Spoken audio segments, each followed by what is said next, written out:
It took me 52 years to get my financial act together. $60,000 in credit card debt, packages delivered almost daily to our house, and living paycheck to paycheck while making a good living. There's 5 ways in which I've been stupid with money my entire adult life and how I'm digging my way out of debt. I've never been professionally diagnosed with a shopping addiction, but I do exhibit a lot of the characteristics, and shopping has gotten me into a lot of trouble over the years.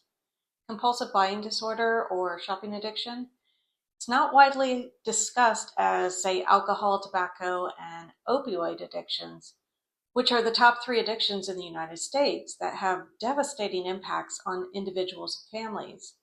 This video is not meant to disparage or diminish the seriousness of these addictions.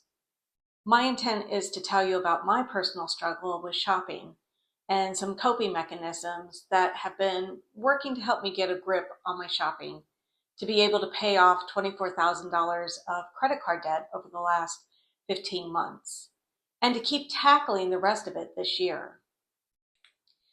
Credit card debt is the first way in which I've been stupid with money during the course of my adult life. Retail therapy, treat yourself, you deserve this. Does that sound familiar? Chances are you've probably used these phrases before to buy yourself a little something to boost your mood.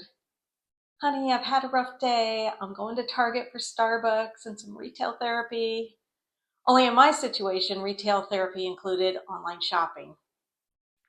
So I'm old enough to remember getting on the internet for the first time using a dial-up modem. There wasn't much going on back in the mid-90s when I first got online. Some chat rooms with my college and AOL email. It really wasn't until a couple years later when I discovered eBay. eBay was one of the first sites where I could buy something without having to travel to a different part of town or state, or even leave my home. It was this awesome new tool where you could bid on an item and get that dopamine hit when you won a bid after sitting up until 1 o'clock in the morning to outbid others. I don't recall eBay having a buy it now option when it first started. Now when I buy things off of eBay, it's usually a last resort when I can't find something doing a Google search.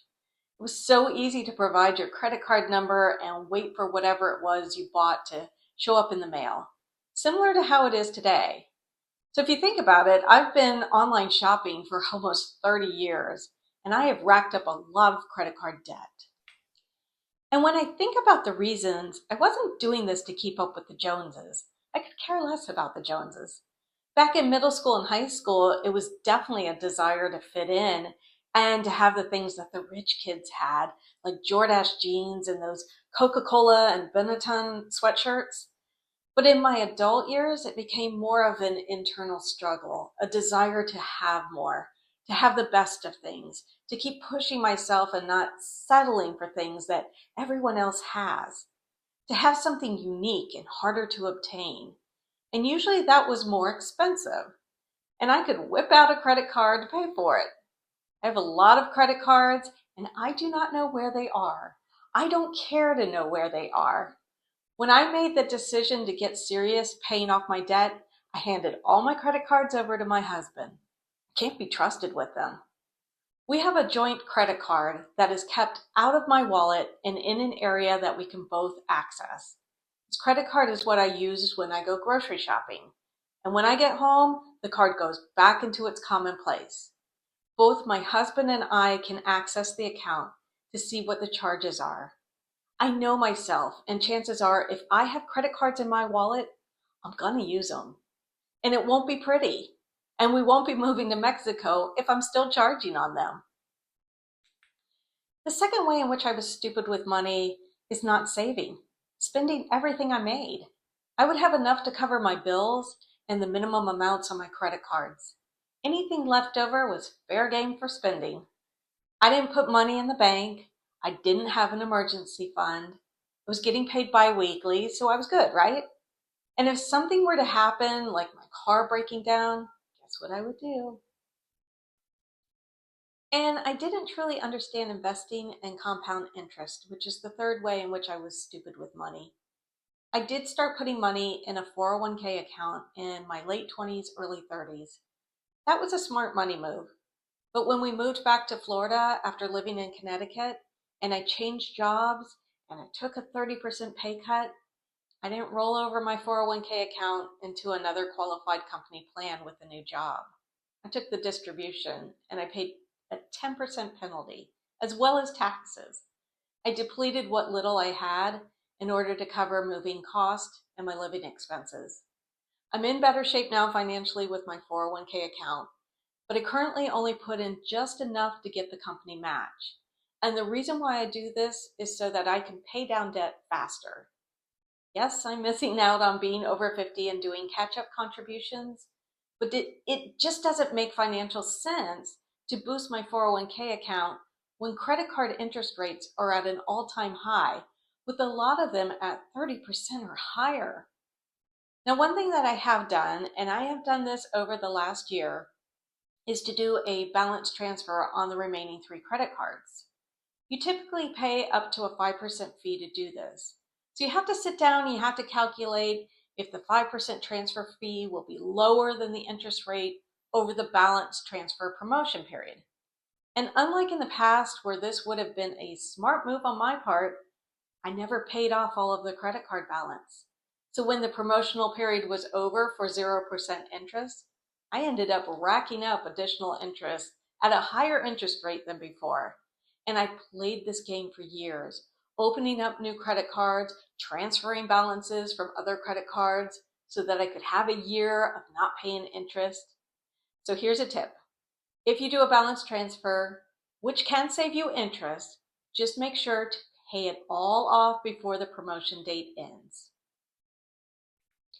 A fourth way I was stupid with money was trying to start up businesses without a business plan, initial savings to cover startup costs, and just educating myself on what it takes to run a business.